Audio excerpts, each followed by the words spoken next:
يا أيها الناس إن وعد الله حق فلا تغرنكم الحياة الدنيا ولا يغرنكم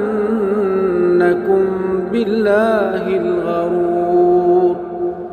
إن الشيطان لكم عدو فاتخذوه عدوا إنما يدعو حزبه ليكونوا من أصحاب السعير.